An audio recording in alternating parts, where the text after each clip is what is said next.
2 বছৰ পিছত কিন্তু আপুনি সুইজাৰলেণ্ড চাবলৈ যাব নালাগে। সুইজাৰলেণ্ডত আপুনি যিবিলাক ৰঙা ৰঙা ফুল মানে আমি দেখিবলৈ পাওঁ, মই কত ফৰেনত যোৱা নাই, সুইজাৰলেণ্ড বুলি ক'লে ৰঙা গোলাপ কিবা গোলাপ দেখায়, আমি গোটেই বিটিআৰটো আমি ফুলনি কৰি দিম। नाथाय जोंहा गोबां जोहोलावफोर जेलाव दङ, नोंथांमोना गोबाङानो मिथिया जानो हानाय सेन्ट्रेल जेल क'क्राझार बे जेलफ्रावथ' दङआनो। आसामाव जेसेबां जेल दङ मोनफ्रोमबो जेलाव 10, 15, 20, 25 जन बर' सेंग्रा सिख्लाफोर दङ। गोबाङानो मिथिया गावहा मा केस दङ बेखौ गोबाङानो मिथिया। दा जों दिनै जायफ्रानिकि दिनै हारिनि थाखाय खामानि मावनो फैदों, जोङो जोंनियाव दायित्व फैबाय दिनै बै सेंग्रा सिख्लाफोरखौ जेलनिफ्राय बर'नानै बिमाफोरजों बिब'फोरजों गावनि न'खराव जोङो लाबोनानै होफैनो हानांगोन, अब्लासो बर' आन्दोलना साक्सेस जागोन। आं बिथांमोनखौ साबायखर जासिदों। सोरबाया माने नै रन्जन दैमारि बिथाङा जेलाव दङमोन, बे सुक्तिनि गेजेरजोंनो बिथाङाबो ओंखारबाय, गोलाव सम खस्थ' मोननांबाय, बिथाङाबो बर' हारिनि थाखाय जेल जानांबाय।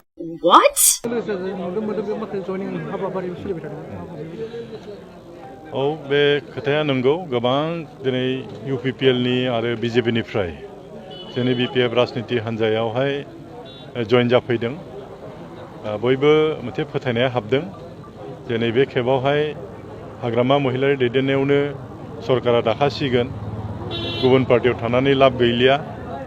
आरो जिहेतु बर्तमान जि सरकार, प्रमद बर' बिथांनि दैदेननाय जि सरकार, बे सरकारा जिहेतु रायजो राजानि थाखाय जेबो खामानि मावाखै, बिथांमोना फेलें जाबाय।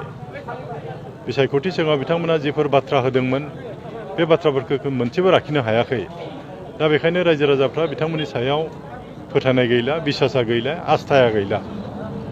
जिहेतु हाग्रामा महिलारि बिथाङा गोबाव बोसोर 17 बोसोर बिथाङा सरकार सालायदोंमोन, आरो बे 17 बोसोरावहाय BTC ओनसोलाव गोबां जौगानाय खामानिखौ मावनाय जादों, गोबां अनुस्थान प्रतिष्ठानखौ लाबोनाय जादोंमोन।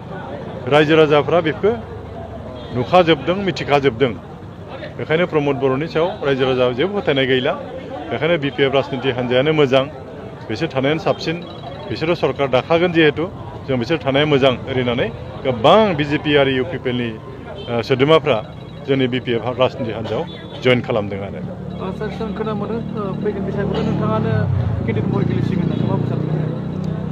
एक नम्बर खोथाया जाबाय जोंहा BTCखौ बासायथारनांगोन। मानो होनब्ला BTCखौ जों ओरैनो मोनाखै। BTC ओनसोलनि रायजो राजाफ्रा गोबां बे BTC लाबोनायाव सेक्रिफाइस खालामनो गोनां जादों।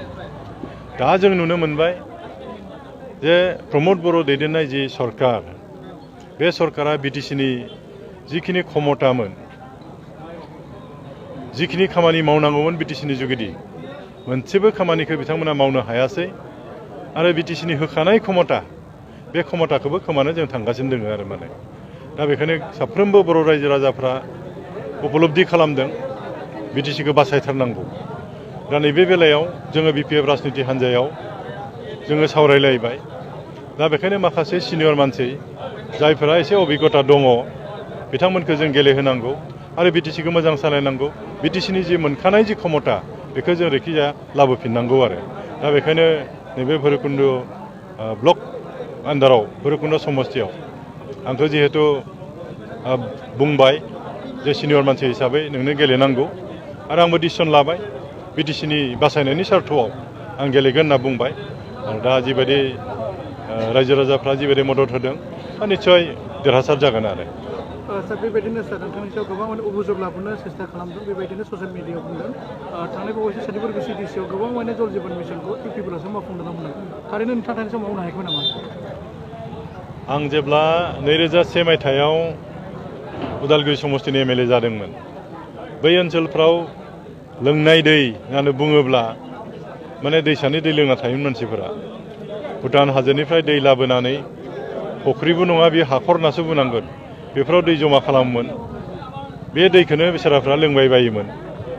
आं जेब्ला MLA जायो आं गोबां नाजादों आरो बिथांमोनखौ आं खोथा होदोंमोन जे जेरैखि जाया जों लोंनाय दै बेबस्थाखौ खालामथारगोन होननानै। आरो बेबायदिनो आंहाबो खाफाला मोजां, खननै गाहाम आं लोंनाय दै बिफाननिनो आं मन्थ्रि जाबाय। आरो बे मन्थ्रि जानाय हिसाबै गोबां जोंनि ओनसोलाव लोंनाय दै स्किमखौ आं बानायनो हादों। दायो गामि गामि मथा मथि गामि गामि लोंनाय दैया जाजोब्बाय।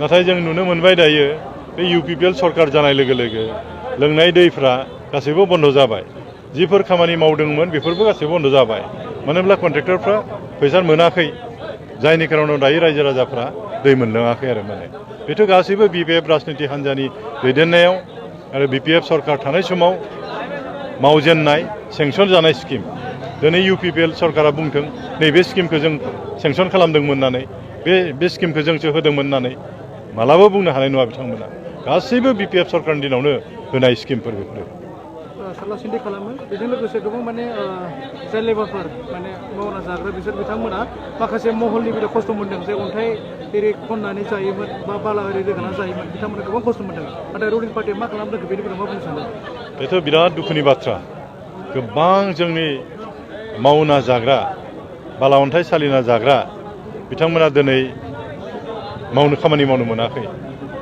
फारसेथिं सरकारनि जिथु बेबस्था जि नियम बे नियम बायदियै माइनिं खालामाखै जायगा जायगा ओरैबायदि गोथौ गोथौ जावखाबाय इसोरा दा खालामथों जुदि बोरैबा दैबानाफोर फैयोब्ला मबेबा गामिया खिन्थु माने लांजोबगोन आरो गामिफोरखौ नैथियाव जोंहा बिथां EMनि दैदेननायाव जों खोनादों गोबां दालालफोर सिन्डिकेट बानायबाय बालि ट्राक मोनसे ट्रेक्टर मोनसे लाबोयोबानो माने 1000-1500 एक्सट्रा बिथांमोना लानायखौ जों खोनादों आरो माने बे बिराद दुखुनांथावना दायो सोरबा न' लुनोबाबो सिगाङाव जुदि ट्रेक्टर मोनसेयाव 3000 मोनोमोनब्ला दायो 5000 होनांगौ दा नैबिदि अबस्था जायनि कारनाव बेबायदि अयनायखौ नुनानै हयथ' बेबस्था लादों आरो महलफ्रा बन्द जाजोबदों आंथ' खोनादों उदालगुरियावहाय जेसेबां जोंनि ट्राकनि मालिक डाम्पारनि मालिक बिथांमोनाबो प्रतिबाद खालामदों